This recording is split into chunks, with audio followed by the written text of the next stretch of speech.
Bonjour à tous. J'attends quelques secondes, que tout le monde soit bien installé. Je vois le nombre de participants qui augmente petit à petit. Donc, merci, en tout cas, merci d'être présent à ce premier webinaire, en tout cas pour moi. Alors, je vous avoue que je stresse un petit peu, même si je suis toute seule avec mon écran. Je sais que vous êtes tous derrière. Donc, je me présente pour ceux qui ne me connaissent pas. Je m'appelle Sarah Cordier. Je travaille au Musée Mode et Dentelle depuis déjà quelques années. Donc, j'ai la chance d'être avec vous aujourd'hui. Sachez en fait que ce webinaire a été réalisé en fait pour compenser le fait qu'il n'y a plus des visites guidées gratuites le premier dimanche du mois. Et donc, en août, je ne suis pas toute seule. Rémi et Sylvie sont avec moi derrière leur écran également et gèrent en fait tout l'aspect technique.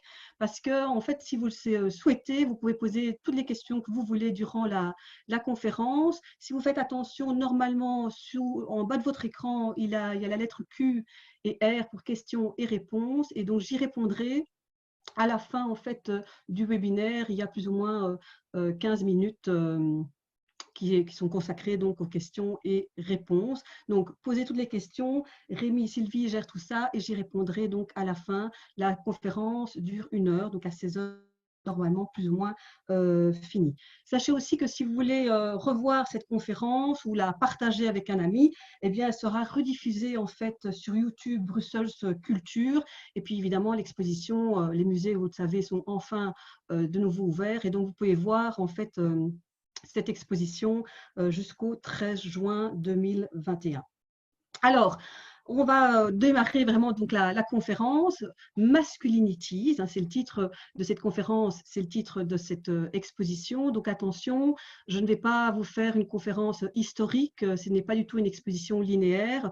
Nous allons vraiment parler de la mode masculine avec un S, donc des modes en fait par rapport aux hommes. C'est un sujet tout à fait inédit. En tout cas, c'est une première au musée Mode et Dentelle, parce que si vous avez l'habitude de venir dans ce musée ou si vous avez l'habitude d'aller voir tout simplement des expositions sur la mode, généralement, il y a franchement très peu de costumes, de vêtements masculins. En général, c'est souvent les vêtements des femmes qui sont mis en avant. Donc, c'est vraiment une première pour chez nous, mais une première, il semblerait aussi carrément en Belgique.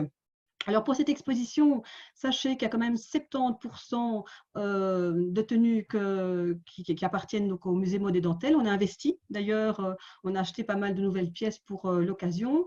Et puis il y a également évidemment des prêts de couturiers, mais aussi des prêts du musée Mode de Hasselt et le fameux MOMU évidemment d'Anvers. Alors, sachez qu'au niveau mode, il y a de plus en plus de grands créateurs qui se consacrent vraiment à la mode masculine et on se rend compte ces derniers temps qu'il y a plus d'innovation dans la mode masculine que féminine et que de plus en plus en fait, de créateurs se lancent directement en fait, dans la mode masculine, alors qu'au départ, souvent, les stylistes démarraient dans la mode féminine et puis continuaient par après ou embranchaient avec les costumes, les vêtements des hommes. Et donc là, c'est intéressant, on sent vraiment qu'il y a un changement, en tout cas, de mentalité au niveau de la mode. Alors, on va démarrer avec cette première image. Ça ne fonctionne pas. Excusez-moi, j'ai un petit problème visiblement avec ma connexion. Je ne sais pas pourquoi. Je continue. Oh. Que dois-je faire? Rémi et Sylvie sont normalement derrière au niveau technique. J'espère qu'ils vont pouvoir m'arranger ça.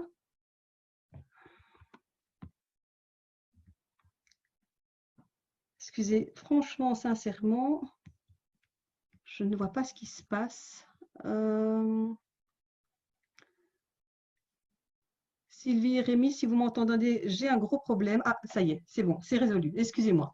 Donc, voilà. Premier vêtement que je vous montre. Donc, je vous ai dit qu'au niveau historique, ce n'était pas du tout une exposition liée donc à l'histoire, mais je vais quand même vous parler un tout petit peu d'histoire. D'ailleurs, dans l'exposition, on démarre en fait avec cet habit de cour. Alors, comme vous voyez, il est noté anonyme parce que nous sommes au XVIIIe siècle. Hein, vous voyez, il est noté 1775-1785. Donc, nous sommes en pleine période de Louis XVI. Et à cette époque-là, il n'y a pas encore d'étiquette, évidemment, sur le vêtement. Donc, il faudra attendre le 19e siècle et le styliste, le grand couturier Worth pour que l'étiquette apparaisse sur le vêtement. Alors, c'est un habit de cour. C'est en fait l'ancêtre du costume 3 pièces des hommes. Donc, vous avez l'habit. Alors, aujourd'hui, on dit une veste, un veston, mais à l'époque, on dit l'habit. Et puis, vous avez le gilet, hein, le gilet qui est sans manches à cette époque-là, parce qu'il faut savoir que les premiers gilets ont des manches, hein, et puis vous avez la culotte. Alors attention, on dit culotte, ce n'est pas encore un sous-vêtement comme aujourd'hui, mais bien une tenue de dessus, hein. Donc les culottes en fait s'arrêtaient au niveau du genou et se mettaient avec des beaux bas de soie. Alors généralement ces bas sont de couleur blanche. Alors, vous devez imaginer aussi dans cette tenue beaucoup de dentelles, hein, bien entendu. À cette époque-là, les hommes mettent pas mal de dentelles, donc ça ressort au niveau des manches, ça ressort aussi au niveau donc, du col. L'habit ne se ferme jamais, donc ces beaux boutons que vous voyez ici sont là vraiment comme ornementation, hein. Donc, le vêtement est toujours donc, très très bien décoré, ici avec toutes des petites fleurs bleues, toujours évidemment des belles matières, brodées avec du fil d'or, d'argent, etc. Toujours de la soie, bien entendu. Et puis, vous devez imaginer tout de même, pour cette tenue, une fameuse perruque, bien entendu, hein, une perruque souvent blanche ou grise. Alors, attention, il faut savoir que la culotte, c'était pour les gens évidemment riches, hein. La plupart des gens, monsieur tout le monde, ne portaient pas de culottes. On les appelait d'ailleurs les sans-culottes, hein. Ils portaient des pantalons, comme vous voyez ici. Donc, monsieur Chénard, qui est un chanteur d'époque, il porte donc le sans-culotte. Donc, les pantalons étaient mis, mais pas du tout chez les personnes dites supérieures. C'était plutôt donc monsieur tout le monde et attention également les enfants. Hein, ici, je vous montre un beau tableau qui représente Marie-Antoinette et ses enfants. Et donc, vous voyez ici son fils Louis-Joseph de France, quelque temps d'ailleurs avant sa mort prématurée. Et regardez, je vais mettre le petit curseur, il porte bien un pantalon. Donc, en fait, le pantalon se porte pour les personnes dites inférieures, la population, mais aussi pour les enfants riches, sous l'influence, en fait, du philosophe Victor Rousseau. Donc, Victor Rousseau, hein, va influencer la mode chez les enfants, parce que pendant longtemps, les pauvres enfants, les garçons et les filles portaient des vêtements comme les adultes, hein. Vous devez imaginer le pauvre garçon qui était là avec sa petite culotte, ses bas de soie, etc., ses vêtements si précieux, hein. À la fin du XVIIIe siècle, on est influencé par un changement philosophique, notamment donc, par le philosophe Victor Rousseau, ce retour vraiment vers la nature qui est importante, et on souhaite que les enfants soient quand même à un certain âge beaucoup plus cool, décontractés dans leurs vêtements, avec une facilité de mouvement. Et donc, les petits garçons peuvent enfin porter, fin XVIIIe siècle, le pantalon. Alors, pour la fille, il faudra attendre évidemment un peu plus de temps pour qu'elle soit plus, avec des vêtements aussi beaucoup plus faciles à porter. Alors, comme je l'ai dit, au XVIIIe siècle, on portait la culotte, mais tout ça va changer au XIXe siècle. On peut en fait penser à une frontière, si je puis dire, avec la date de 1789. Donc, il y a avant 1789, après 1789, où l'homme progressivement donc, va s'orienter vers un costume beaucoup plus facile, moins précieux, moins décoré, plus de soie, mais plutôt de la laine, moins de décoration. Le noir, hein, sera vraiment la couleur qui va apparaître progressivement et qui va vraiment s'installer, hein, pendant très très très longtemps. Comme ici, vous avez un queue de pie, hein, donc c'est le genre de vêtements qu'on portait en soirée, et ce queue de pie ne sera plus bariolé en soie avec des petites fleurs, etc., de la dentelle. C'est fini, ça surtout en 1870, c'est vraiment tout à fait fini, hein. C'est vraiment le noir qui prime. Et donc, cet uniforme va exprimer l'éthique bourgeoise du travail, et le costume sera vraiment de couleur sombre. Donc, vous voyez, on est devant un queue de pie avec un pantalon, hein. Au XIXe siècle, le pantalon va s'imposer progressivement, mais en 1870, il est bien là. Et donc, le corps n'est plus moulé. Parce que mine de rien, je dirais avant, avec les bas de soie, ça moulait littéralement les mollets, hein. Donc, le corps, quelque part, est caché. Donc, ce beau queue de pie tout simple, quelque part, vient d'un grand magasin, les magasins en fait Wanamaker's, qui est un magasin de Philadelphie qui a été ouvert à l'époque aux alentours de 1861. Alors sachez qu'un homme, quand il voulait s'acheter un vêtement et qu'il était européen, il ne devait pas évidemment aller jusqu'en Philadelphie. Il faut savoir que le must pour les hommes à l'époque, c'est vraiment l'Angleterre. C'est aussi l'Angleterre, l'anglomanie qui va faire changer la mode et tendre vers une mode beaucoup plus simple, en fait, beaucoup plus décontractée. Et donc, la femme, elle, quand elle voulait s'acheter des vêtements et être à la mode, c'était Paris. L'homme, c'était plutôt donc Londres plus spécifiquement. Alors, le queue de pied va très très vite finalement arrêter d'être très tendance. On veut encore plus de simplicité et donc va apparaître le fameux smoking, toujours noir bien entendu, avec la chemise toujours blanche, ici le nœud papillon noir. Donc l'apparition du smoking arrive aux alentours de 1880. Ça vient évidemment d'Angleterre et ça va vraiment devenir la tenue de soirée tout à fait typique.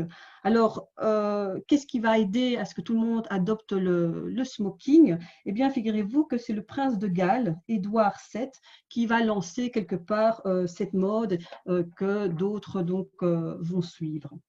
Alors, attention, ce n'est pas parce que l'homme va porter ce costume plutôt noir qu'il va abandonner donc les couleurs. C'est madame qui va porter toutes ces couleurs, etc.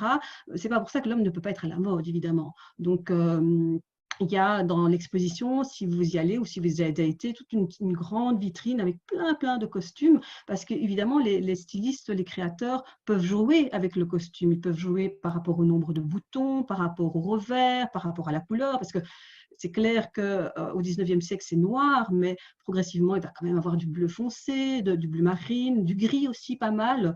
Et la cravate, on en parlera un peu plus tard, mais ici, vous voyez une belle cravate. La cravate va donner quand même pas mal de petites touches de couleurs, bien entendu. Mais donc, l'homme peut être à la mode. Alors ici, vous avez un très beau costume qui provient forcément de Londres. On est toujours dans cette information-là importante du fait que Londres est la ville pour tous ces gens qui se veulent élégants. Et attention, c'est une rue spécifique à Londres où il faut aller, c'est la rue Savile Row. Donc c'est vraiment une artère de Londres qui est vraiment synonyme de l'élégance masculine. Donc ce fameux costume qui est signé Weatherhill Brothers, eh bien, a été confectionné en quand même plus ou moins 50 heures de travail. C'est quand même assez hallucinant. Donc c'est un costume tout à fait sur mesure. Alors regardez ce qu'on va le comparer dans quelques instants avec un autre costume. C'est un costume qui a, je vais prendre mon petit curseur, des revers assez légers, ils ne sont pas imposants. Vous avez 3 boutons et puis donc cette belle couleur bleu marine. Eh bien, regardez ici, on peut le comparer. On remarque tout de suite qu'on est dans une toute autre période. Nous sommes dans les années 70. Regardez le revers du costume qui est vraiment imposant, très large. Vous avez le pantalon qui est légèrement évasé, évidemment, style un peu pas de défait, qui est typique des années 70-75. Ce que j'apprécie aussi ici, c'est un bleu un peu plus clair que ce qu'on vient de voir. Et puis, il est ligné, il est rayé. Donc voilà, ça donne aussi un côté plus original. Autre costume, autre époque, nous sommes dans les années 80. Alors moi, je me souviens quand j'étais petite, les années 80, on avait des épaulettes. Donc les épaulettes, la carrure était importante tant pour les femmes que pour les hommes. Et donc ici, on le voit très bien dans ce beau costume Armani.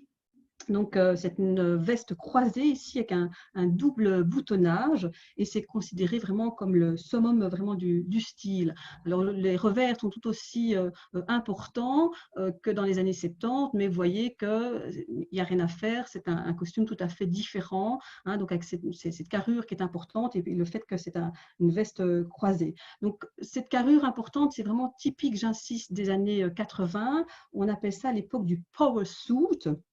Et Armani, soulignons quand même que c'est un styliste extrêmement important.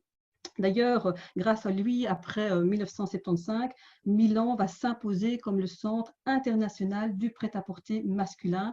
Grâce à lui, alors je précise qu'aujourd'hui, il a 86 ans, il est né en 1934. Donc c'est quelqu'un qui va assouplir, qui va simplifier le veston et qui est vraiment essentiel dans l'histoire de la mode.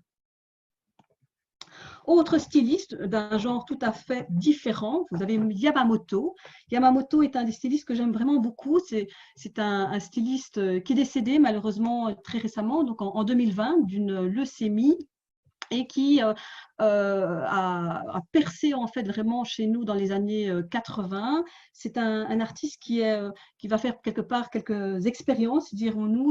Il va jouer parfois avec les déchirures dans le vêtement, il va travailler le vêtement comme si le vêtement avait été abîmé par le soleil. Enfin, c'est quelqu'un qui aimait bien nous surprendre, en tout cas, comme ici avec ce costume tout à fait atypique. Regardez, on a fait des photos exprès pour vous montrer que Yamamoto a voulu jouer sur le cintrage. Hein, donc, il peut vraiment jouer avec le lien coulissant mis à l'intérieur de la veste.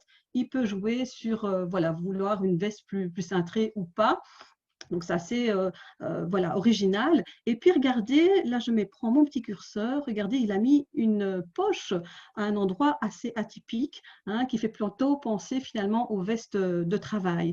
Hein, donc, Yamamoto, un grand styliste qui a percé aussi quelque part, qui s'est fait connaître grâce au fait qu'il a créé pas mal de costumes de scène pour David Bowie.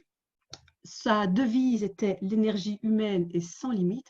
Et donc, je vous rappelle, il est décédé il n'y a pas si longtemps, donc cette année 2020, à l'âge de 76 ans.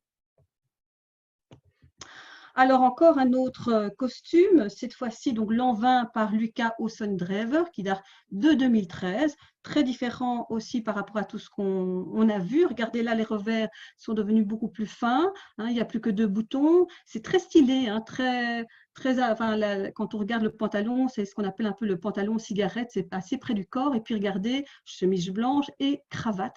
Attention, regardez bien la cravate, hein, c'est une cravate très fine. Alors, c'est un costume qui date de 2013, mais qui pourrait réellement nous faire penser aux mods. Alors, que sont les mods? On a trouvé une image pour vous illustrer. Les mods, en fait, M-O-D-S, est une abréviation du terme moderniste.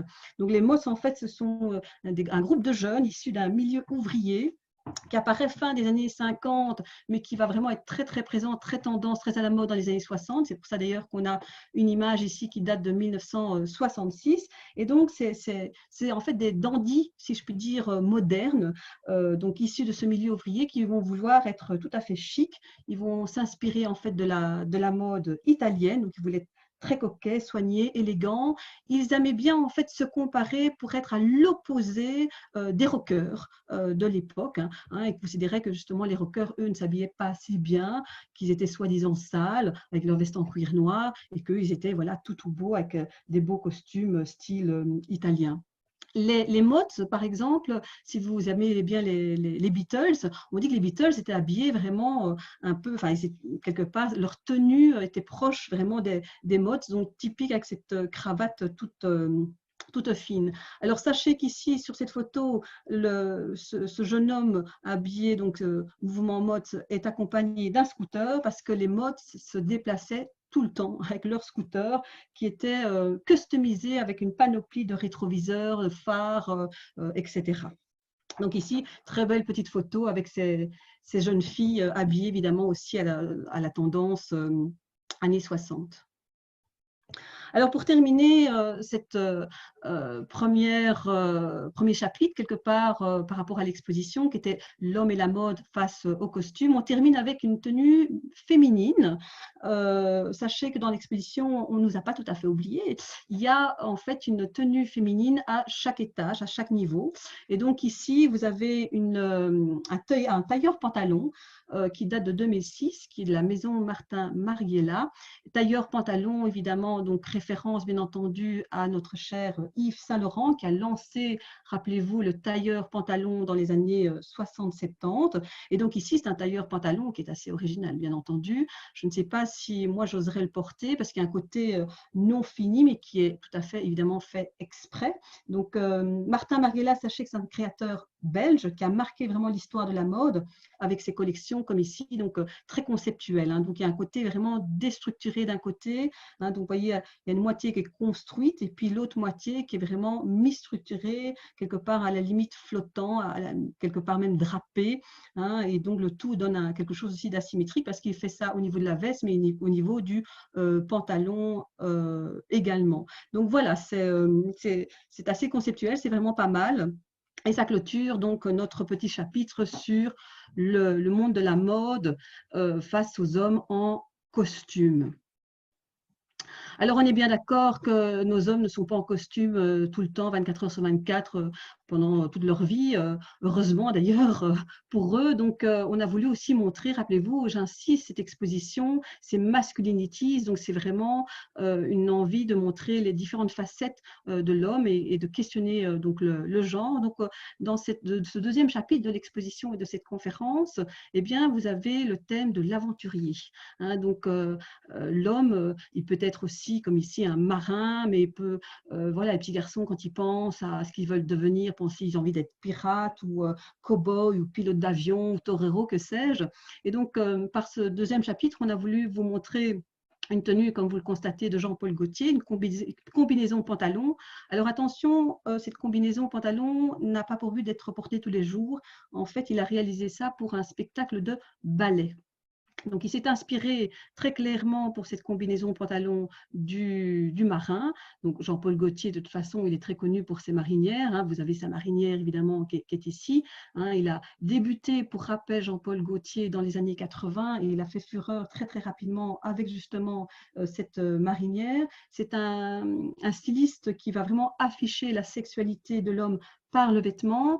Il a d'ailleurs créé, et je fais un petit clin d'œil à cette exposition qui était magnifique aussi au musée Mode et Dentelle, l'exposition Backside, je ne sais pas si vous l'avez vu, mais donc c'est lui notamment qui a proposé un dos nu, le premier dos nu chez l'homme en 1983.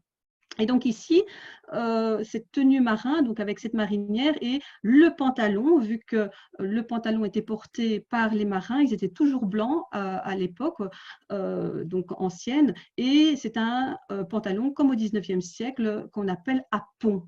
Hein. Donc ici, il n'y a pas de braguette. Hein, je vous montre avec mon curseur, un pantalon à pont, c'est ce morceau de tissu un peu trapézoïdal que vous voyez, boutonné. Hein, donc, en fait, c'est le système de fermeture-ouverture du pantalon. Et puis, comme vous le savez, les marins à l'époque étaient remplis de tatouages. Hein. Il y a longtemps, le tatouage, c'était le côté un peu mauvais garçon. Aujourd'hui, le tatouage, tout le monde en porte, mais au 19e siècle, quand même, pas du tout. Et donc, ici, il y a cette référence au tatouage que portaient les marins, avec toute cette série de peintures en fait, qui étaient faites à la main sur du tulle stretch, donc dans le dos, comme vous pouvez le voir. Alors, toujours dans ce thème de l'aventurier, je vous montre ici une paire de bottines de Dirk Biggenbergs qui date de 1995. Alors, ce créateur est d'abord un créateur de chaussures avant tout. Il se fait connaître également comme Jean-Paul Gaultier dans les années 80. Mais attention, il fait partie des 6 d'Anvers. Donc, c'est un styliste important pour l'histoire du stylisme belge, vu qu'il va révéler au monde l'existence véritable d'une école belge dans donc, le monde de la mode. Donc, c'est une paire de bottines qui n'a rien à voir, évidemment, avec les genres de chaussures qu'on met avec un costume cravate. Regardez, moi, personnellement, ce que j'adore, c'est le talon. Hein, regardez, il est en partie évidé. Hein, donc, il y a un jeu vraiment de plein et de vide que je trouve personnellement intéressant. Et puis, alors, le système de fermeture avec cette espèce de corde bleue qui fait penser un peu à l'alpinisme, hein, qui contourne vraiment l'ensemble de la chaussure, de la bottine, qui donne une petite note évidemment de couleur. Et puis alors, ce qui est intéressant aussi, et je vous montre avec le curseur, c'est que la semelle, regardez ici, vous avez une longue semelle qui dépasse la chaussure, hein, qui est plutôt rectangulaire et qui fait une opposition avec la bottine qui est plutôt ronde dans le bout. Donc, c'est une bottine très stylée, comme diraient les jeunes d'aujourd'hui, hein, qui fait un peu penser aux bottes militaires ou aux bottes de chantier ou de montagne. Hein, voilà, en tout cas, qui est à l'opposition donc de l'homme en costume cravate. Mais encore aujourd'hui, je trouve que ça pourrait être bien donné, moi, avec un costume cravate, ce genre de chaussures. Alors, autre tenue, celle de Helmut Lang, donc 2004, un ensemble 3 pièces. Alors, Helmut Lang est un créateur assez influent au niveau de la mode masculine depuis pas mal d'années. Il travaille aussi donc par rapport au thème d'un homme voilà, qui aime l'aventure, parce que regardez, mine de rien, ici, vous avez les sangles qui entourent vraiment le pantalon. Les sangles, c'est un élément récurrent dans son activité de styliste. Hein, donc, il y a cette référence à l'alpinisme, à cette aventure de l'alpinisme, hein, accompagnée d'une veste en tissu, mais qui fait penser aussi aux vestes de motard. Et ce qui est intéressant, qu'on ne voit pas tout de suite, alors regardez le t-shirt. Vous avez une lettre WB. Alors, je ne vais pas vous faire trop réfléchir parce que c'est compliqué, mais en fait, c'est le mot cow-boy mis à l'envers, tout simplement. Donc, il y a cette référence, voilà, l'homme cow-boy, l'homme de l'aventure. Alors, ce qui était chouette aussi à regarder, évidemment, c'est la ceinture qui est assez extraordinaire, je trouve, qui moi, me fait penser au film plutôt de science-fiction. Alors, pour terminer le chapitre sur l'homme et l'aventure, on termine avec un autre styliste, enfin, une styliste que j'aime aussi beaucoup, c'est Vivienne Westwood. Alors, Vivienne Westwood, vous devez sûrement la connaître vu qu'elle est associée évidemment à Malcolm McLaren et au mouvement punk. Alors ici, elle a créé une collection qui s'appelle la collection Pirate et qui en fait est dans la continuité du mouvement punk, vu que par après, dans les années 80, elle va lancer en fait une mode qu'on intitule la mode néo-romantique, qui est un style, comme vous pouvez le constater, plutôt historisant, très théâtral, hein. Il y a même un côté androgyne dans ce genre de tenue, et c'est ce genre de tenue qui va envahir en fait les nightclubs londoniens, les clips vidéo des groupes de musique style New Wave, et c'est pour ça qu'on vous l'illustre avec ce groupe Adam and the Yens de 1981, qui est un groupe de musique qui se situe entre le style punk et le style New Wave. D'ailleurs, vous voyez vraiment clairement la correspondance tenue Vivienne Westwood de sa collection Pirate avec évidemment l'un des personnages que vous voyez ici. Personnellement, moi, quand j'ai vu cette tenue pour la toute première fois, ça ne m'a pas spécialement fait penser aux pirates, ça m'a aussi fait penser beaucoup à la Révolution française, figurez-vous, vu que durant la Révolution, les rayures refont surface au niveau de la mode, donc des rayures non pas horizontales mais verticales, référence au drapeau. Et donc ici, on voit cette influence pirate, il est vrai, mais il y a un côté très historique avec aussi ce gilet aussi qui est plus un clin d'œil par rapport à la mode plutôt 19e. Alors, si vous n'avez pas encore été voir l'expo, et franchement, allez-y si ce n'est pas encore fait. Ici, c'est une tenue que vous pouvez voir au premier étage qui inaugure un troisième thème, le thème en fait de l'homme en jupe, qui est, je vous avoue, mon thème préféré. Hein. Donc, l'homme en jupe, ici, donc, vous avez une tenue de Rick Owens, qui est un créateur californien, qui est installé en fait à Paris depuis 2003. Et qui va s'intéresser justement à travailler par rapport à l'homme en jupe, l'homme en robe, sa spécificité qu'il y a sur cette tenue, donc il va créer vraiment des vêtements avec des plis très sculpturaux. C'est vraiment quelque chose vraiment d'intéressant. Alors évidemment, c'est un vêtement de défilé. Hein, personnellement, je n'ai pas encore vu un homme avec cette tenue spécifique, mais il est clair que c'est intéressant de se dire, tiens, voilà, il y a des stylistes qui travaillent l'homme en jupe, l'homme en robe, et ce n'est pas encore très courant qu'on voit beaucoup d'hommes habillés avec une jupe et une robe aujourd'hui. Alors ça pose beaucoup de questions parce que, mine de rien, nous les femmes, on a mis du temps à imposer le pantalon. Hein. Pensez à l'histoire, le pantalon a commencé, enfin les femmes ont voulu en avoir un, si je puis dire, au 19e siècle, fin 19e siècle, et il a fallu quasi 100 ans pour qu'on puisse vraiment le mettre sans problème. Hein. C'est vraiment seulement à partir des années 60, 1960, qu'on a pu mettre le pantalon, et encore, pas partout. Hein. Un professeur ne pouvait pas aller en pantalon travailler, ou une femme en pantalon dans les années 1960 ne pouvait pas aller au théâtre ou à l'opéra en pantalon. Donc, il a fallu attendre, oui, les années 70 plutôt. Et aujourd'hui, on met un pantalon sans problème. Or, aujourd'hui, un homme qui met une jupe, voilà, il y a encore pas mal de réactions malheureusement négatives, c'est pas encore gagné. Et ce qui est dingue, c'est que si on regarde un peu l'histoire du vêtement, l'homme a pourtant porté des robes pendant plusieurs siècles entiers, hein, pendant très longtemps.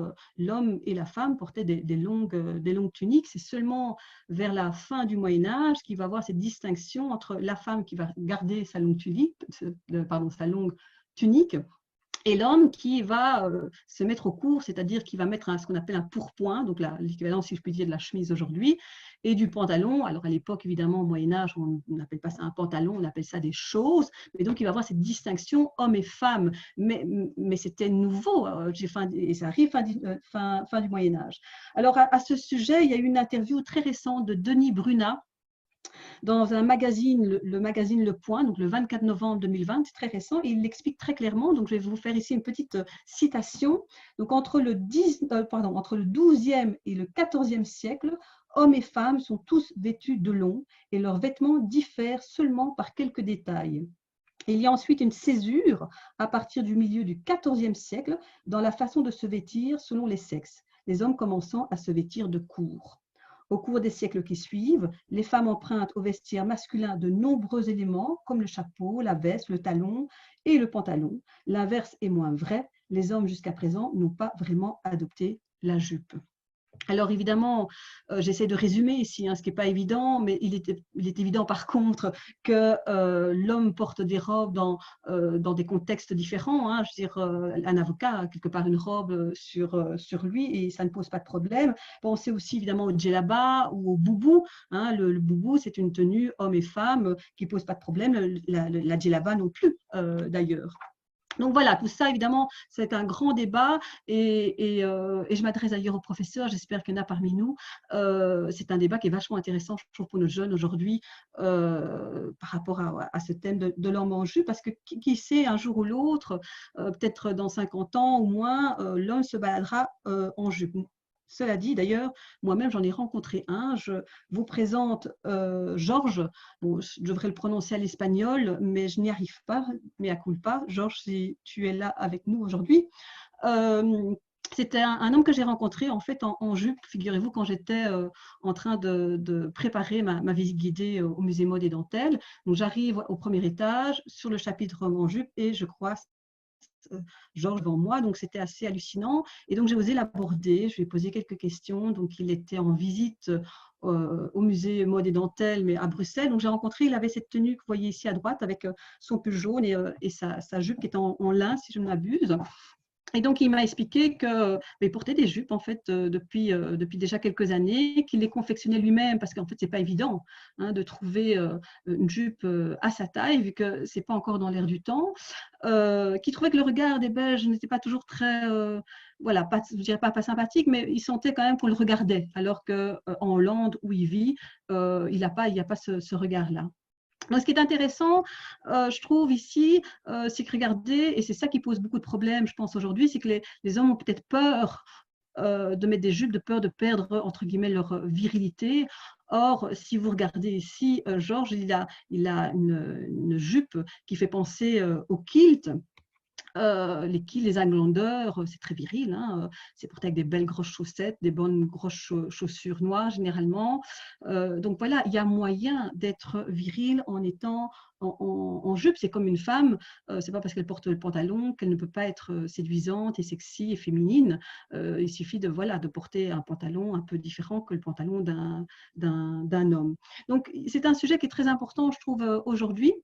Ici, vous avez une tenue de Dries Van Noten qui fait référence justement au kilt et qui d'ailleurs, il a gardé le gilet. Donc, je vous dis, c'est vraiment un sujet, je trouve, très important et très d'actualité, vu que je ne sais pas si vous avez fait attention, mais très récemment, Vogue a mis en couverture de son magazine un homme du nom de Harry Styles, qui est un ancien chanteur du groupe One Direction. Et donc cet homme qui est seul sur la couverture du magazine Vogue du 16 novembre 2020, en fait est exposé en tenue, en robe. Voilà, donc les choses, vous voyez, changent, je trouve, à l'heure actuelle, progressivement. Ce qui est triste, c'est qu'il y a eu pas mal de remarques hein, de la part de pas mal de personnes sur le fait qu'il était exposé en robe. Alors malheureusement, je ne peux pas vous montrer une image de cette couverture donc, de Vogue parce qu'on n'a pas eu la possibilité de le faire en libre de droit, mais sachez que dès le mois de février, il ira plus sur Suisse. Peut-être qu'on va l'ajouter si c'est possible. Mais donc, n'hésitez pas après la conférence de voir cette couverture de Vogue du 16 novembre 2020 avec donc Harry Styles qui pose en robe, et dans le magazine même il y a plein d'autres photos où il pose en robe. Alors il le dit lors d'une interview très récente donc du 19 novembre, il dit ceci, Harry Styles, je cite: il y a des vêtements pour hommes et des vêtements pour femmes. Une fois que vous avez éliminé toutes les barrières, vous ouvrez évidemment l'arène dans laquelle vous pouvez jouer. Je vais parfois dans des magasins et je me retrouve à regarder les vêtements féminins et je me dis qu'ils sont incroyables. C'est comme si chaque fois que vous érigiez des barrières dans votre propre vie, vous limitiez. C'est tellement plaisant de jouer avec les vêtements. Donc il explique ça dans Vogue il n'y a pas si longtemps. Donc qui sait, franchement, peut-être dans 50 ans, peut-être dans 100 ans, eh bien, il y aura autant de femmes en pantalon que d'hommes en jupe et ça ne nous posera absolument plus du tout de problème. Alors pour terminer ce chapitre, je vous montre Jean-Paul Gaultier qui a travaillé en fait sur les fameuses robes tablier des garçons de café. Hein, normalement, la robe tablier, évidemment, est en noir, mais beaucoup plus courte. Et donc, lui, il a tout à rallonger. Il l'a rabattu également, comme le modèle de base. Et donc, vous voyez ici, la tenue de derrière, vous voyez que c'est plutôt un pantalon long, flottant. Hein, et ici, donc, cette jupe qui est vraiment rabattue sur le côté. On remarque bien que c'est du Jean-Paul Gaultier avec, évidemment, sa marinière. Alors, autre thème qu'il fallait absolument évidemment aborder, c'est le thème du dandy, bien évidemment. Hein, donc, le dandy qui est une figure typique du 19e siècle avec Georges Brumel, qui est le premier dandy. Il y en a évidemment plein d'autres avec Baudelaire ou Oscar Wilde. Alors, petit rappel de qu'est-ce qu'est finalement un dandy. Je vais en fait vous citer la définition du commissaire de l'exposition, Laurent Denis. Il a dit ceci, vous pouvez le lire aussi, je pense, dans le catalogue, enfin le petit livret de l'expo. En décalage avec les archétypes masculins de son époque, dont il détourne certains codes, le dandy cultive un style vestimentaire élégant, raffiné, parfois légèrement maniéré, mais sans ostentation ni exagération. Sa figure fait débat, symbole de superficialité et de décadence pour les uns, il incarne une élégance et une noblesse quasiment héroïque pour les autres. Donc voilà, ce fameux dandy qu'on peut voir dans cette tenue qui a été réalisée par Jean-Paul Knock. Alors qu'est-ce qui fait que c'est dandy? Premièrement, donc, de nouveau, ce retour dans le noir, parce que les dandys, souvent, quand même, mine de rien, portaient du noir, avec ce long manteau, la chemise blanche, mais surtout, le petit détail vraiment important, c'est la cravate. Donc, on pourrait croire que la cravate a été négligemment, vite fait, mal fait, mise autour du cou, et c'est tout à fait faux. Hein, les dandys mettaient beaucoup de temps à mettre leur cravate. Et c'est comme parfois les hommes qui ont une coiffure un peu décoiffée, mais qui coiffent en même temps. Tout ça est très calculé, très précis. Et donc, dans cette cravate qui semble mal faite, ou bien au contraire, c'était subtil, tout simplement. Donc ici, un costume très dandy 19e, mais créé donc très récemment. Alors, une autre tenue que j'ai sélectionnée, parce que évidemment, ce que je vous montre ici, c'est une sélection, il y a beaucoup plus à voir dans l'exposition. Cette tenue, j'ai sélectionnée parce qu'en fait, bon, ça fait aussi très dandy, parce que, regardez, vous avez de la dentelle. Hein, et je vous l'avais dit tout à l'heure, en début de cette petite conférence, l'homme a abandonné la dentelle. Hein. Donc, la dentelle, c'est vraiment le 18e siècle, c'est le dernier siècle où l'homme était vraiment avec la dentelle, avec la couleur, etc. On en subit quelque part encore les conséquences aujourd'hui, même si la couleur est revenue. N'empêche que quand monsieur va travailler et qu'il doit avoir un costume, il ne met pas un costume avec des petites fleurs et du rose et du bleu, enfin du bleu clair, etc. Donc, il y a encore des séquelles, si je puis dire, de ce qui s'est passé dans ce tournant 18e, 19e. Et donc ici, 2017-2018, avec une tenue réalisée par Sébastien Meunier, vous avez ici sous la chemise une belle petite dessous de dentelle. Donc, pour rappel, la dentelle avait été abandonnée par les hommes aux alentours de 1840. Alors, dernière tenue que je vous montre par rapport au thème du dandy, c'est une tenue qui a été réalisée, figurez-vous, par une étudiante de la Cambre mode, donc en 2018, qui a travaillé le thème du dandysme, qui est quelque part une obligation parce qu'ils sont en 3e année. Les élèves en fait de la Cambre mode doivent travailler justement le thème de l'homme. Le thème du dandy était assez exploité, et donc elle a créé ce magnifique manteau avec une carrure importante, donc ça nous rappelle évidemment un peu les années 80, donc ça donne un côté viril quelque part dans cette tenue, qui est en même temps très sensuelle, je trouve. Regardez, en fait, vous avez la doublure, ces belles doublures en satin bleu, hein, qui en fait dépasse la tenue, va vraiment s'évader de son rôle habituel pour se muer vraiment en un drapé tout à fait sensuel. Donc elle joue avec la matière, mais également donc, les bleus, parce que vous voyez tous des bleus différents, hein, et puis elle a rajouté évidemment une cravate ici que vous pouvez voir. Alors, encore un autre thème, un thème aussi assez intéressant, ils sont tous intéressants finalement, tous ces thèmes, c'est le thème Boys Don't Cry. Alors, personnellement, moi, évidemment, ça me fait penser à The Cure, la chanson Boys Don't Cry de Cure. Il faut savoir en fait qu'ici, Eddie Slimane en fait, a intitulé sa collection Boys Don't Cry, et c'est pour ça qu'on a intitulé finalement ce nouveau thème comme cela. Le but en fait de ce thème-là, c'est de simplement dire, maintenant les hommes peuvent justement pleurer. Hein, les hommes, pendant longtemps, on leur interdisait d'exprimer leurs émotions. Hein, dans les années 90, les choses vont heureusement tout doucement changer après cette période des années 80 très bodybuildée avec toutes ces carrures importantes.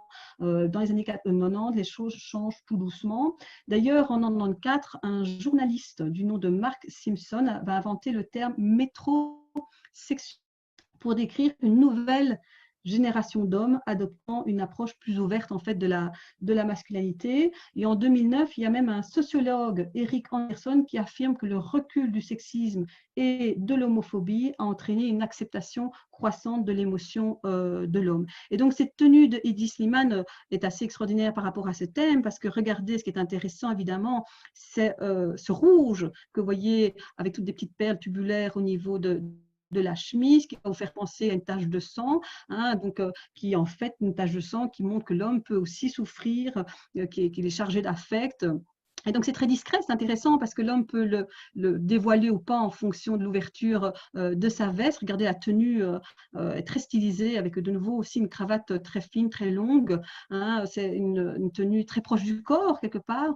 Et donc qui ouvre vraiment cette mode nouvelle dans les années 90, donc d'un homme qui peut se montrer quelque part tel qu'il est. Est-ce que tous les hommes ont toujours eu des émotions, on est bien d'accord, mais pendant longtemps, on leur demandait de les cacher, ce qui n'est plus le cas, en tout cas ici. En tout cas, Eddie Slimane a envie de montrer, via cette tache de sang magnifique en perles rouges, voilà l'expression des émotions de l'homme.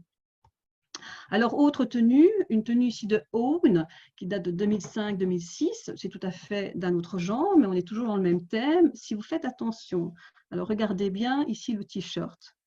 Regardez bien l'intérieur. Je vous laisse quelques secondes et vous devez normalement voir quelque chose. Alors, si vous regardez bien, c'est un visage masculin. Vous avez les cheveux ici, regardez. Et puis, vous avez le nez qui est là, il sourit. Hein, donc c'est une image très floue, un peu fantomatique, qui a été prise en fait d'un livre d'enfant, et ça montre un peu parfois la nostalgie aussi qu'on peut avoir, la femme comme l'homme, de son enfance un peu perdue. Et le collier aussi, qui est très intéressant, on ne le remarque pas tout de suite. Même dans l'exposition, on ne fait pas toujours attention. Regardez, c'est des menottes.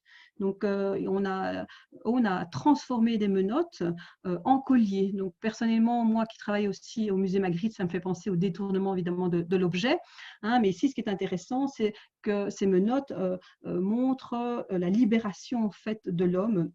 Non pas la soumission, comme on pourrait mal l'interpréter, mais le fait d'être libéré. Donc ces menottes ne servent plus à rien, elles ne servent tellement peu à rien que c'est transformé en collier.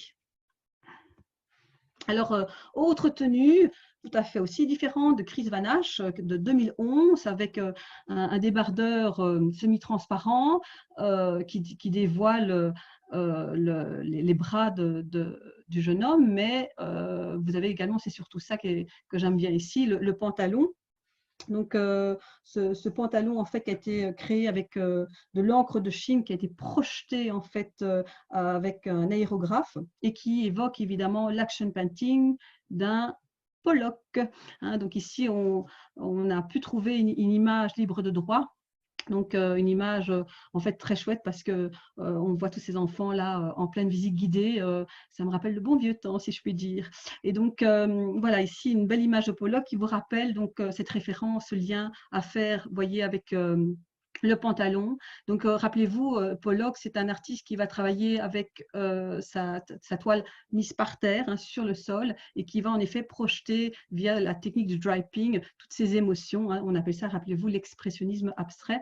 Et on voit vraiment, pardon, cette similitude avec donc ce pantalon. Je m'embrouille avec les touches, veuillez m'excuser. Alors, on continue avec un autre thème, le thème de la couleur, du pick-up man, comme on dit. Donc, les hommes, mine de rien, pendant très longtemps, donc, ont dû mettre du noir, encore du noir et toujours du noir. Et heureusement, dans les années 60, bien, les enfants du baby-boom vont changer les choses. Les couleurs vont enfin revenir dans le costume masculin, vont vraiment s'imposer. Donc ici, vous avez une magnifique tenue de John Stephens qui date de 1964. Alors, John Stephens, si vous ne le connaissez pas, c'est un peu l'équivalent de Mary Kent dans la mode féminine. Donc, Mary Kent, c'est celle qui a lancé, notamment en Angleterre, la fameuse mini-jupe.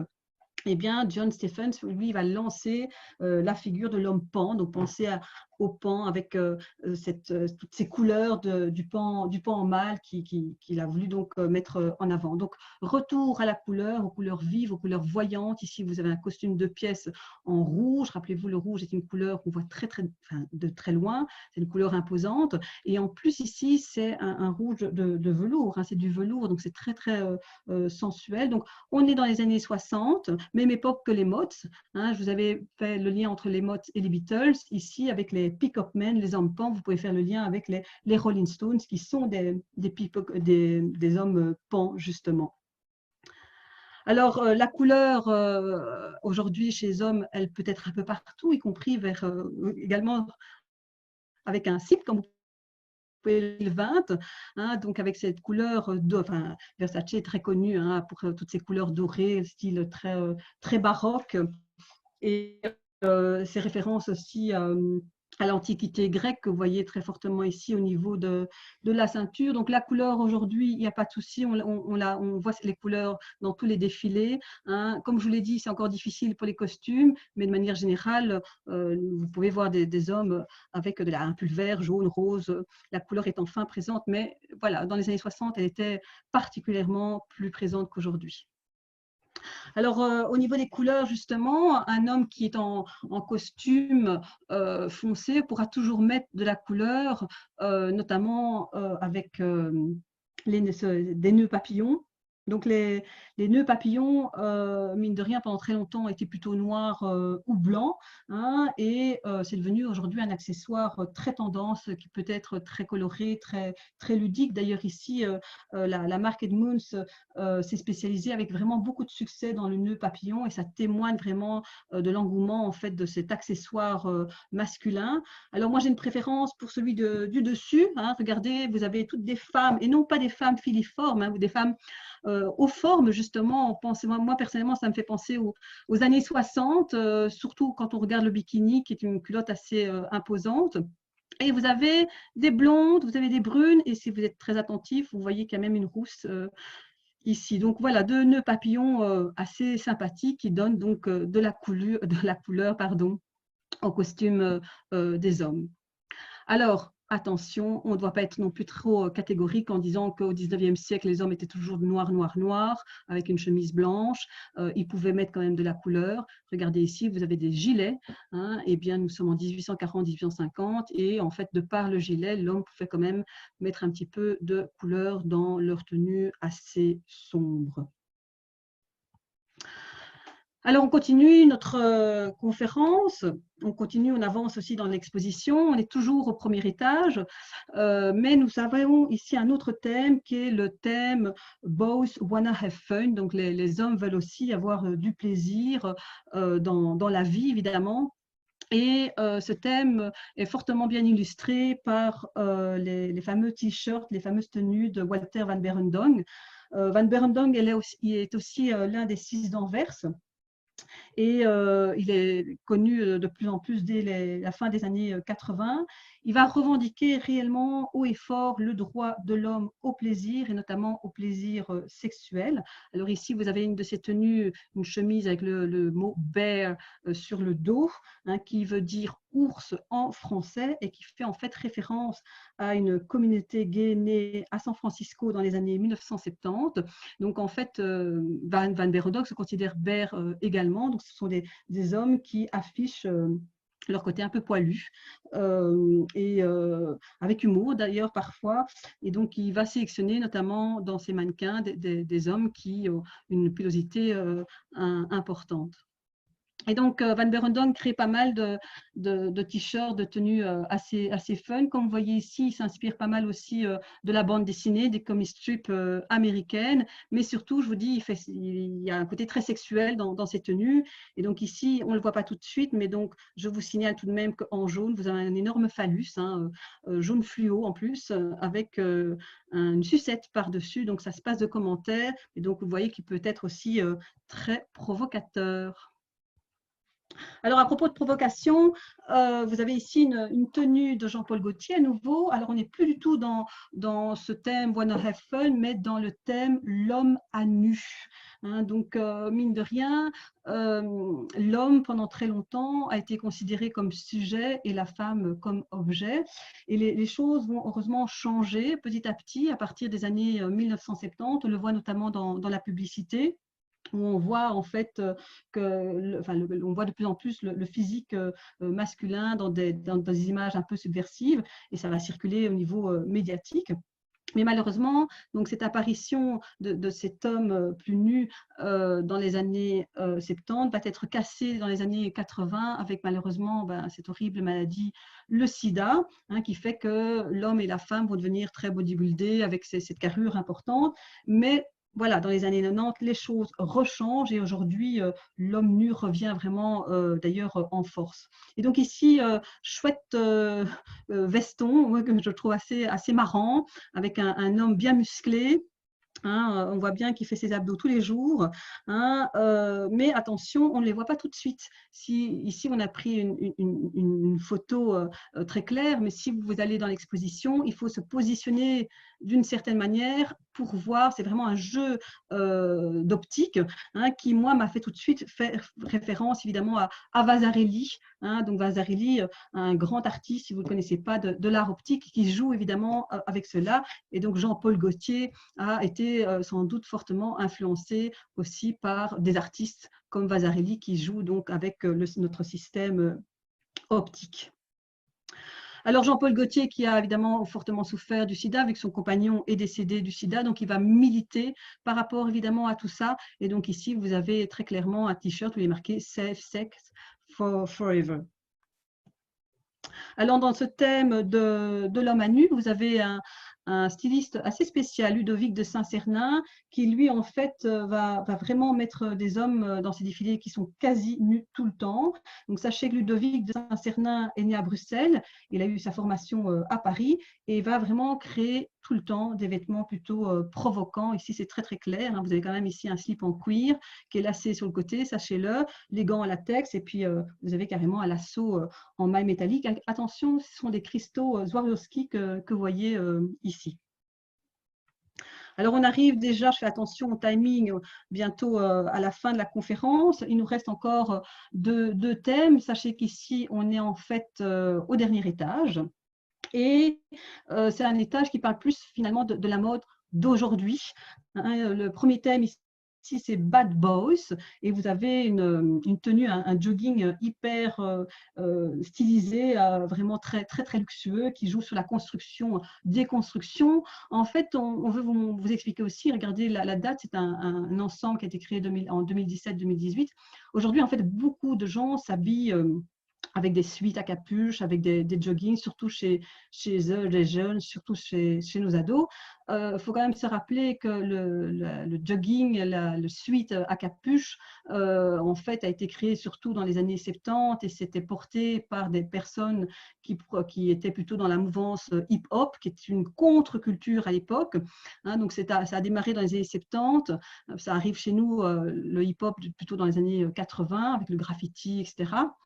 Et aujourd'hui, en fait, c'est plutôt une contre-culture. Aujourd'hui, c'est hyper tendance, tout le monde écoute ça, tout le monde adore le hip-hop, on fait du skateboard, il y a plein d'expositions, il y en a une magnifique aux Beaux-Arts. Enfin, donc, cette mode, donc le suite à capuche, qui était très tendance donc, dans les années 70, va envahir en fait tout le monde, y compris la haute couture. Donc, on appelle ça du street luxe. Donc, la haute couture, les stylistes vont s'inspirer, en fait, et ce n'est pas la première fois, évidemment, hein, de la rue, et vont donc s'imprégner tous ces codes de hip-hop. Donc ici, attention, le jogging, je ne connais pas le prix, mais il est évidemment très cher. Je connais par contre les prix de ces paires de baskets Balenciaga, c'est 750 € la paire de baskets. Donc là aussi, ça fait partie donc de cette ambiance hip-hop contre-culture, mode de la rue qui va envahir en fait notre vie quotidienne. Ce genre de baskets, aujourd'hui, on peut les voir avec n'importe quel genre de vêtements, même une jupe. Une femme peut mettre une paire de baskets avec une jupe. Donc les baskets vont vraiment envahir. Si vous regardez vos anciennes photos, ce que j'ai fait moi hier, j'ai regardé mes vieux albums quand j'étais petite, hein, des années 70, 80, on ne portait pas autant de baskets. Hein, qu'aujourd'hui. Aujourd'hui, c'est vraiment, on les met en toutes circonstances. Et donc, il y a des baskets comme ici, très luxueuses. Hein, donc, Balenciaga, je fais quand même une petite parenthèse. Balenciaga est quand même une marque qui a été créée en 1917. Hein, donc, c'était le couturier des couturiers dans les années 1930 et en fait aujourd'hui Balenciaga revient dans la mode, on l'avait un petit peu oublié un petit temps là, revient à la mode, très tendance chez les jeunes d'aujourd'hui et notamment donc avec cette paire de baskets. Hein, beaucoup de stylistes vont créer des baskets parfois en édition limitée et donc c'est la folie des baskets en fait. On peut dire vraiment que depuis les années 2000, les baskets vont vraiment s'imposer comme la paire de chaussures de base.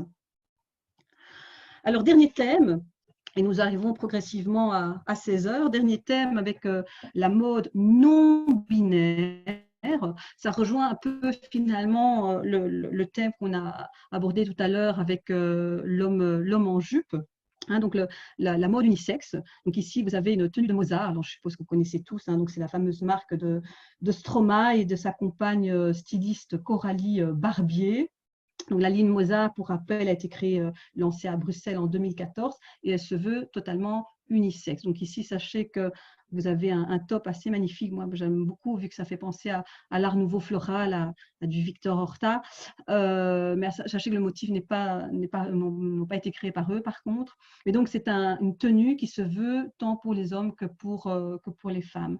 Alors, ça pose problème, évidemment, vu qu'en général, en fait, la femme peut mettre tout ce qu'elle veut. L'homme, on en a parlé, voilà, pourrait pas mettre une jupe, par exemple. Enfin, c'est plus difficile.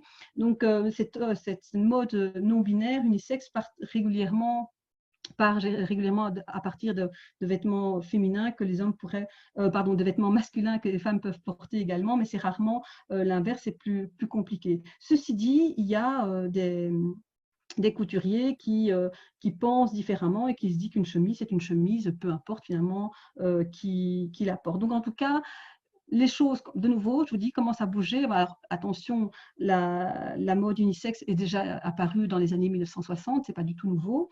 Hein, Pierre Cardin ou Jacques Esterel proposaient déjà des pièces unisexes, mais aujourd'hui, on sent qu'il y a quelque chose qui se passe, ça s'impose quand même de plus en plus. Hein, et c'est surtout les jeunes stylistes, les débutants dans la mode qui s'intéressent à cela, sans spécialement être militantisme, hein, attention, voilà, simplement le regard change. En tout cas, moi personnellement, j'ai choisi cette tenue pour clôturer cette conférence.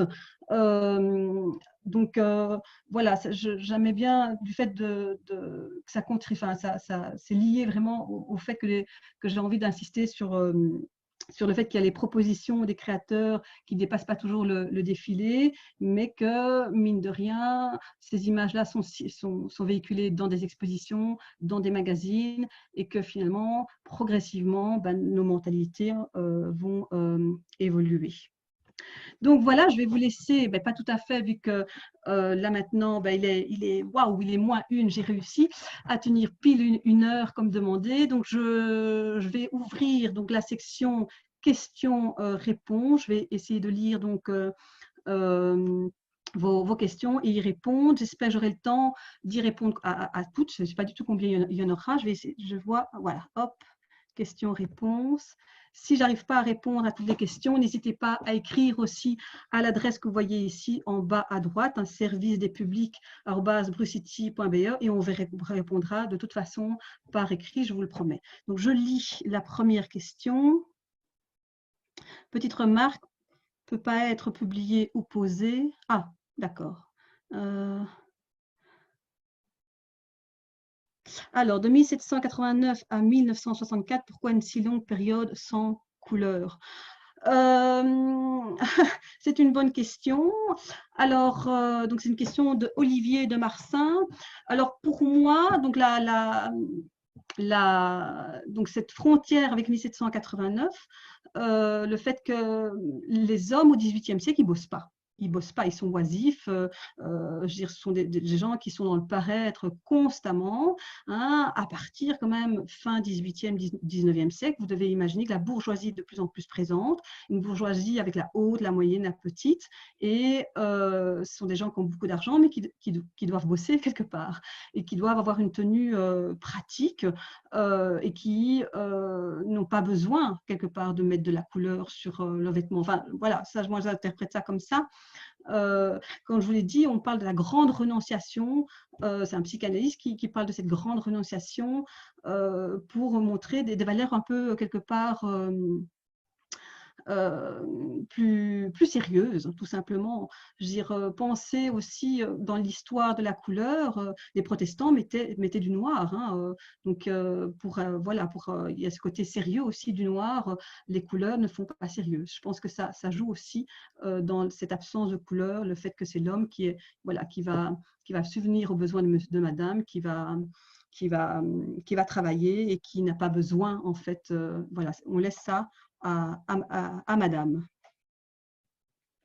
Alors, je revois une autre question. Donc, dans votre présentation au XXe et XXIe siècle, les créateurs européens ou exerçant en Europe semblent être un peu les lanceurs de tendance. Mais est-ce bien le cas? Alors, attention, c'est une exposition avec une vision en effet plus occidentale. Donc voilà, c'est plutôt une question peut-être pour le commissaire de l'exposition. C'est clair qu'on ne sait pas tout aborder. Il y a plein de choses qu'on aurait pu aborder dans cette exposition sur la mode masculine, mais on s'est orienté vers quelque chose en effet de plus européen. Donc, ceci dit, rappelez-vous, au niveau de la mode, il y a la France, il y a l'Italie évidemment avec Milan, il y a New York, et il y a bien évidemment aussi Tokyo, toute la mode japonaise, il y a quand même Yamamoto. Donc voilà, c'est simplement le fait d'axer l'exposition plus vers quelque chose de plus européen. C'est un choix. Mais bon, je l'ai peut-être, si vous voulez plus de détails, n'hésitez pas à écrire au service des publics et voir peut-être aussi avec Denis Laurent, qui est le commissaire de l'expo. Alors bonjour, vous parlez d'une césure au XIVe siècle entre la mode femme et homme ou les vêtements hommes raccourcis. Qu'est-ce qui a causé cette cassure? Le spécialiste de cette question, c'est le fameux auteur Denis Brunat, qui il en parle dans son bouquin de cette césure. Je ne sais pas, personnellement, c'est une question un peu difficile. C'est une mode. Les modes, parfois, on ne comprend pas très bien ce qui se passe. En tout cas, il est clair qu'au fin XIVe siècle, il y a cette césure qui se crée. Pourquoi C'est vraiment une bonne question. Denis Brunat n'en parle pas spécialement non plus, je pense, dans son bouquin. Voilà, à voir. Il faudrait que j'y réfléchisse et que je travaille un peu plus, mais il n'y a pas spécialement, je pense, toujours une réponse. Alors, c'est difficile hein, de lire et de répondre en même temps. Donc, à la fin du 19e siècle et début du 20e siècle en Asie, on constate des mélanges étonnants d'accessoires occidentaux mixés avec des tenues traditionnelles, supports chaussettes, chapeaux melons. Considériez-vous cela comme une mode ou comme une simple adaptation d'un élément de costume?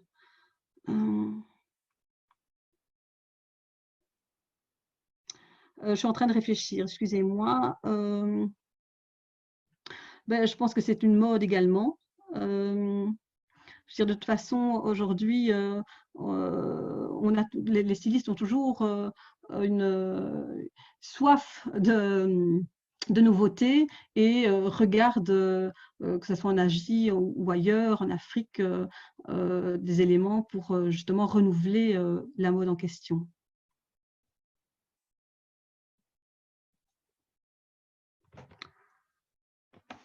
Alors, quelle heure il est? Je fais attention aussi. Donc, bonjour Sarah, j'espère que tu vas bien. 2 questions. Un horloger m'a dit qu'il y a des années que la montre poignet est le seul bijou classe autorisé pour les hommes. Dirais-tu que c'est encore le cas aujourd'hui?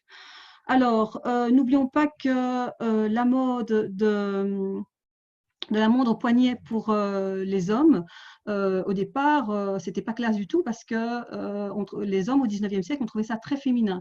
Hein, donc les hommes ne portaient pas de montre au poignet, ils avaient la fameuse montre à gousset, justement. Donc fin 19e siècle, c'est les femmes qui avaient des montres au niveau du poignet. Les hommes trouvaient ça beaucoup trop féminin. Alors aujourd'hui, c'est un bijou en effet très classe. Il y a quand même des montres qui sont quand même exorbitantes, qui sont hyper chères. Mais visiblement, j'ai lu récemment un article comme quoi les montres sont un accessoire de moins en moins tendance parce que le smartphone souvent remplacerait la montre au poignet. Mais c'est clair que c'est un accessoire, un bijou qui peut être voilà, très classe en effet, vu le prix. Mais visiblement, voilà, le smartphone et en fait, on a une montre non pas pour regarder la montre, mais en fait, la montre devient un vrai bijou, quoi. En effet, ça devient un bijou. Parce que si on a besoin de savoir l'heure, souvent on sort son GSM, on ne regarde plus trop sa montre. Alors, tu dis que dans les années 90, l'homme est autorisé à avoir des émotions, boys don't cry.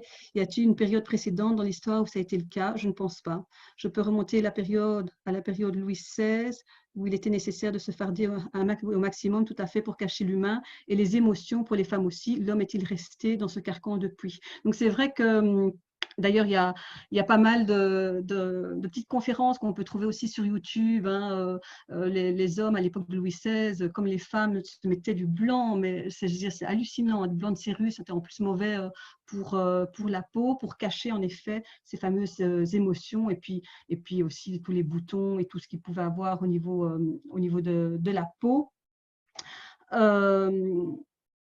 Alors, il y a des périodes où des hommes peuvent encore, mine de rien, se maquiller, mais c'est clair que l'homme a de la chance, en fait. Hein, c'est un vrai calvaire de se maquiller. Aujourd'hui, c'est terminé. Alors, c'était pas évident. Hein. Je vois plutôt de questions. Sylvie et Rémi, ça a défilé, mais il y en avait d'autres, mais je n'ai pas su répondre à chaque fois. En tout cas, un tout grand merci. J'ai bien aimé les questions, mais voilà, c'est pas évident d'y répondre comme ça de manière rapide. Merci beaucoup, en tout cas, pour votre intérêt. Et j'espère vous voir, en tout cas, certains en live, en vrai, en présentiel, au musée ou ailleurs. N'hésitez pas à aller voir cette exposition. Donc, je vous rappelle, continue jusqu'au 13 juin. Et les professeurs, si vous êtes là, venez avec vos enfants, vos ados. C'est une exposition, je trouve, vraiment intéressante et qui a voilà, un côté, on parle de mode, mais on parle aussi beaucoup de la société, tout simplement. Voilà, un tout grand merci et au plaisir. Je vais tout doucement donc fermer la vidéo. Voilà, merci beaucoup. Au revoir et au plaisir.